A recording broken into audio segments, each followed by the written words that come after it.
Hello friends, welcome to cook with me at the rate of Aapka kitchen 2025. బాగున్నారా అందరూ?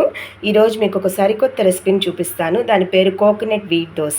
దీనికి కావాల్సిన ఇంగ్రీడియంట్స్ ఏంటో చూస్తామా? దీనికి నేను వీట్ తీసుకున్నాను. అంటే మన కూర గరిటెలు ఉంటాయి కదా, వాటిలో ఒక 3-4 స్పూన్స్ ఆఫ్ వీట్ తీసుకొని ఈ విధంగా గోధుమ పిండిని రెడీగా పెట్టుకున్నాను. అలాగే 1 ఎగ్ తీసుకున్నాను. కావాలంటే మనం 2 ఎగ్స్ కూడా తీసుకోవచ్చు. అదేవిధంగా కొంచెం చిన్న బౌల్లో మిల్క్ తీసుకున్నాను. ఒక 3-4 స్పూన్స్ షుగర్ పెట్టుకున్నాను.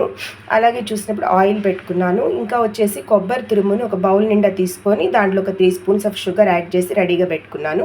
ఆ తర్వాత ఈ విధంగా దోశ పిండి ఎలా తయారు చేసుకుంటామో ఆ విధంగా పిండిని తయారు చేసుకున్నాను. బ్యాటర్ని ఏ విధంగా చేసుకున్నానంటే, ముందు నేను ఆ ఎగ్ తీసుకొని ఆ మిల్క్ తీసుకొని ఒక 3 స్పూన్స్ ఆఫ్ ఒక 2-3 స్పూన్స్ ఆఫ్ షుగర్ వేసి బాగా బీట్ చేశాను. నీట్గా బీట్ చేసిన తర్వాత ఆ సిరపీ లిక్విడ్ దాకా వచ్చిన తర్వాత ఎంత బీట్ కావాలో, ఎంత గోధుమ పిండి కావాలో మెల్లమెల్లగా కలుపుకుంటూ ఈ విధంగా నేను ఈ కన్సిస్టెన్సీలో ఈ విధంగా పిండిని తయారు చేసి పెట్టుకున్నాను. కొంచెం వాటర్ ఇవన్నీ కలుపుకుంటూ ఈ గోధుమ పిండి నీట్గా కలిపి ఈ విధంగా తయారు చేసుకున్నాను. ఈ కన్సిస్టెన్సీలో తయారు చేసి పెట్టుకున్నాను. ఈ విధంగా దోశ పిండి వేసుకొని తురుమంతా నీట్గా ఇక్కడ వేసేయాలి. ఒక సైడ్ వేయాలండి, ఇట్లా సైడ్గా వేసి పెట్టాలి.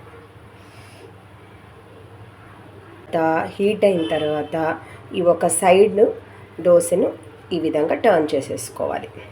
ఈ విధంగా టర్న్ చేసుకొని ఈ కలర్లో కాసేపు కుక్ చేస్తే ఆ లోపల ఆ కొబ్బరి అంతా చక్కెర అంతా నీట్గా కుక్ అయిపోతుంది. So coconut wheat dosa ready. చక్కగా ఈ విధంగా తయారైపోయింది. దీన్ని మనం బ్రేక్ఫాస్ట్ కానీ స్నాక్స్ కూడా తీసుకోవచ్చు. ఇంకోటి ఏంటంటే, మనము బ్యాటర్ కలుపుకున్నప్పుడు కొంచెం ఎలాచీ పౌడర్ కూడా లిటిల్ పించ్ వేయండి. తర్వాత కొంచెము పించ్ ఆఫ్ సాల్ట్, ఇంకా షుగర్ అంతా యాడ్ చేసేసాము. కాబట్టి ఇది ట్రై చేసి చూడండి, చాలా టేస్టీగా ఉంటుంది. కొంచెం టేస్ట్ చేస్తాను.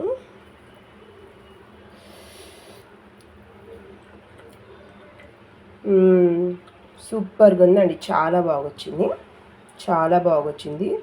సూపర్గా ఉంది, చాలా బాగుంది, ఎక్సలెంట్. తప్పక అందరు టేస్ట్ చేసి నాకు చెప్పాలి, ఓకేనా? Okay, bye. Don't forget to like, share and subscribe to my channel. Thank you. Bye.